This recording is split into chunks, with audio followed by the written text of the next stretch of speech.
This channel does not promote or encourage any illegal activities. All contents provided by this channel is meant for educational purpose only. Police নিরপেক্ষ হয়ে গেলে 15 মিনিটের মধ্যে তৃণমূলের সব কার্যালয় বন্ধ হয়ে যাবে বললেন সুকান্ত মজুমদার। আমি তখনও বলেছিলাম, আজও বলছি, পুলিশ যদি নিরপেক্ষ হয়ে যায় 15 মিনিট লাগবে না, পশ্চিমবঙ্গের সব তৃণমূল কংগ্রেস কার্যালয় বন্ধ হয়ে যাবে।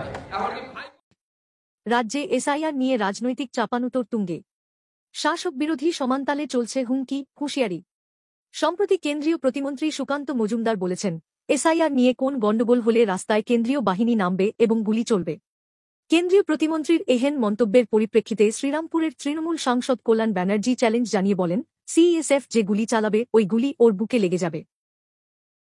আর ওই ছোড়াটা যেটা একটা মন্ত্রী আছে, হ্যাঁ ছোড়াটা মন্ত্রী একটা হয়েছে না, হ্যাঁ তিনি তো বলছেন দেখ না তুই কোথায় সিএসএফ গুলি নিয়ে চলে, ওই গুলি তোর বুকে লেগে যাবে। ওর মাস্তানি বার করে দেবো একদম। বালুরঘাটে ঢুকেছি, এবার 10,000 ভোটে জিতেছি, এবার দেখছি আমরা সিআইএসএফ দিয়ে গুলি করে চালাবে বলছি। অত বড় হিম্মত!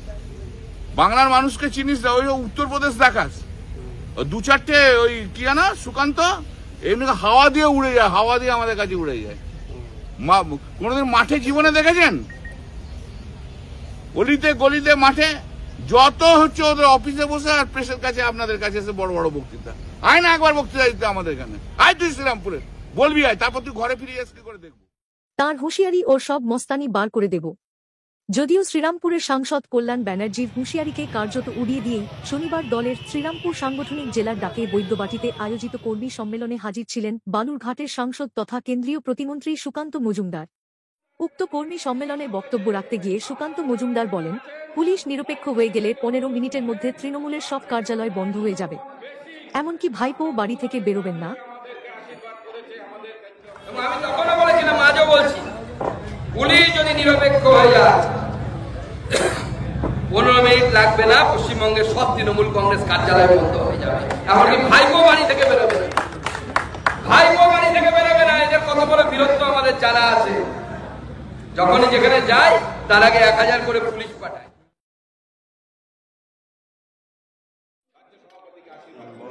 কেন্দ্রীয় প্রতিমন্ত্রী বলেন, কল্যাণ দা কি খেলতে চায়, তারা সেটাই খেলতে রাজি আছেন।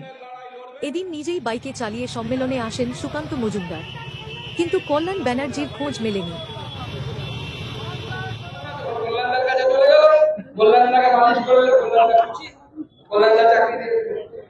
আমি এখন বেশি কিছু বলতে চাই না, কারণ ব্যক্তিগত ব্যাপার।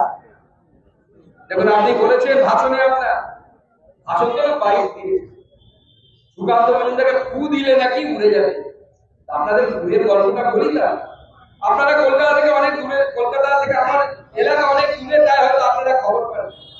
2024-এর ইলেকশনে ফু দিতে কারা কারা গেছিলেন বালুরঘাটে? এই কল্যাণদার কথা বলুন। মমতা ব্যানার্জি মাত্র 4 বার 4টি বিধানসভায় সভা, শুধু বালুরঘাট লোকসভা, বালুরঘাট লোকসভার 4টে বিধানসভাতে মমতা বন্দ্যোপাধ্যায় 4 বার গিয়ে 4টি সভা করেছে। অভিষেক বন্দ্যোপাধ্যায় 2টি বিধানসভায় আলাদা আলাদা দিনে 2টি সভা করেছে, 6টি বিধানসভা কভার হয়ে গেল। বাবুল সুপ্রিয়, দেব, বীরবাহা হাসদা, প্রাপ্ত বসুকে নিয়ে 7 দিন বসিয়ে রেখেছিলেন, সবাই খুব দিচ্ছে। সুকান্ত মজুমদার কিন্তু হারেনি।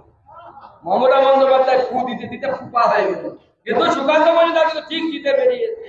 সেবেলা আপনি তো কোন বাংলায় একটা কথা আছে না, হাতি ঘোড়া রসাতল, অনেকে বলে হাতি ঘোড়া গেল তোর ফু দেওয়ার পদ্ধতি এরা করে আসছে। উক্ত কর্মী সম্মেলনে হাজির ছিলেন ব্যারাকপুরের প্রাক্তন সাংসদ অর্জুন সিং, বিজেপির শ্রীরামপুর সাংগঠনিক জেলার সভাপতি সুমন ঘোষ, ব্যারাকপুর জেলার সহ সভাপতি প্রিয়াঙ্কু পান্ডে, জেলার প্রাক্তন সভাপতি মনোজ ব্যানার্জি সহ কর্মী সমর্থকরা। ব্যুরো রিপোর্ট, কলমের দুনিয়া।